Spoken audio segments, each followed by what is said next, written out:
आसंता काली होउची माघ पूर्णिमा। एई माघ पूर्णिमा रे अग्निजला बा अग्नि उत्सव पालन करा जाए। यह कहीं पालन करा जाए ए वीडियो रे आमे आगु को जानिबा। आपण मानकु मोर अनुरोध रहिला दयाकरी वीडियो को संपूर्ण भाव देखिए। जदि भल लगे लाइक करेंगे, शेयर करेंगे। चैनल को जदि फास्ट टाइम विजिट कर दयाकरी सब्सक्राइब करेंगे। पाखरे थिया बेल आइकन को प्रेस करदेवे। मोर आग को आसुवा नुआ नुआ वीडियो नोटिफिकेशन आपण सर्वप्रथम पाइपर। चलतु स्टार्ट करिबा। नमस्कार, जय जगन्नाथ। मु दीपाली आपण मानकु स्वागत करुछि मोर ए वीडियो को। माघ मासर पूर्णमी को माघ पूर्णिमा बा अग्नि उत्सव भाव में आम ओडिशा रे पालन करा जाय थाए। माघ मासर व्रत ए दिन समापन होई थाए।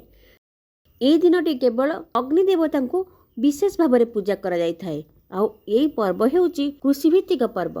माघ पूर्णिमा परदिन ठारू शीतर प्रकोप कमी कमी आसे। ग्रीष्मर प्रभाव आरंभ होई थाए।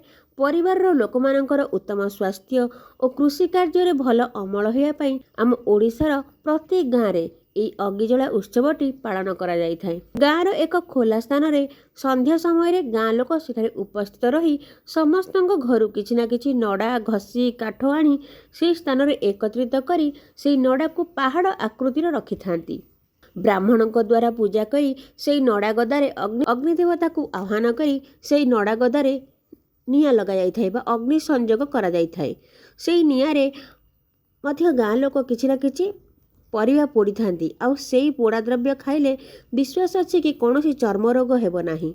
नडा गदारे लागिथिबा नियार जेउ दिग को माड़ी जाए सेई दिगरे फसल बहुत भल होई थाए बोली विश्वास थाए।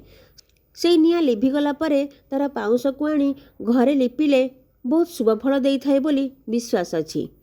आपण मानकु मोर ए वीडियोटी केमती लागिला निश्चित भाव में लिखिकी जणैबे। जदि भल लागिला लाइक करेंगे, शेयर करेंगे। चैनल को जदि फास्ट टाइम विजिट कर दयाकरी सब्सक्राइब करेंगे। पाखरे थिया बेल आइकन को प्रेस करदेवे। मोर आगु को आसुवा नुआ नुआ वीडियो नोटिफिकेशन आपण सर्वप्रथम पाइपर। मु पुणी आसबि आ गोटे नुआ वीडियो नहीं रहूची। नमस्कार, जय जगन्नाथ।